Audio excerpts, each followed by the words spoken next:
السلام عليكم. اليوم جبت لكم وصفة أعصاب للريشة اللي دار حالة في مواقع التواصل الاجتماعي. شوفوا كيفاش يجي من الداخل، ما شاء الله. لاباط تاعو طرية بزاف والحشو تاعو هايل. شوفوا الصورة هي تبين كل شيء. نروح مباشرة لطريقة التحضير. في ريسيبيون عندي 250 غرام مارغرين،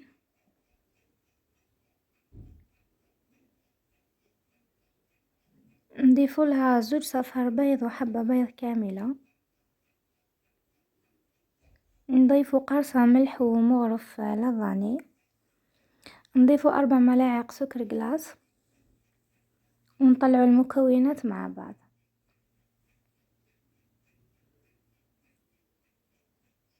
انا هذه هي لاروسات اللي نستعملها وجامي خسرت لي لاباط، تجيني هايله.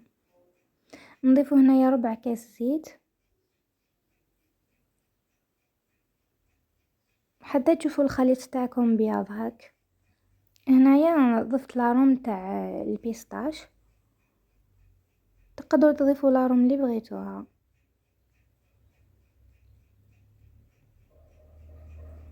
نطلعوا المكونات ومن بعد نبداو نضيفوا في الفرينه مع مغرف صغيره لخميره الحلويات،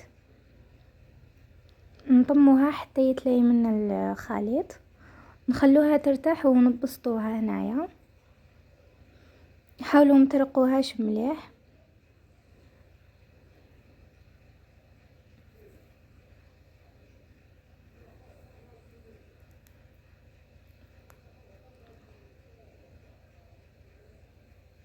ونطبع الحبات نتاعي ونديرهم يطيبوا على 150 درجة.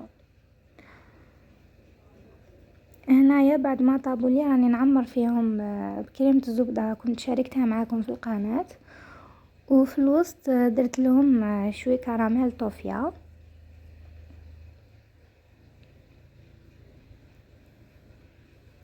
هذا حشو اختياري.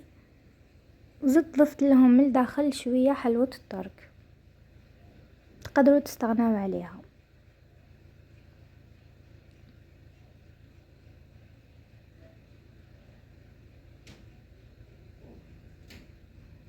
نغلقوا الحبات نتاعنا، نحاولوا نقيوهم من الجوانب، نخلوها تبرد. ومن بعد كنت هنايا قلاصيتها بشوكولا تاع لاصافير الخضراء، وخدمت الريشات هذو كيما راكم تشوفوا بطرونسفير. درت لهم شويه نكري في الجوانب.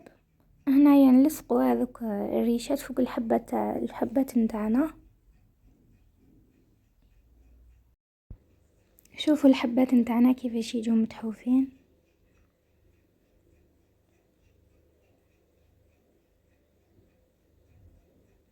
هنا بعد ما كملت الحبات نتاعي، شوفوا في الاخير كيفاش جاو.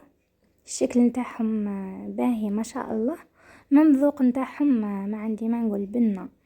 نتمنى تنال اعجابكم الوصفة هذه، ونتلاقوا في فيديو جديد. سلام.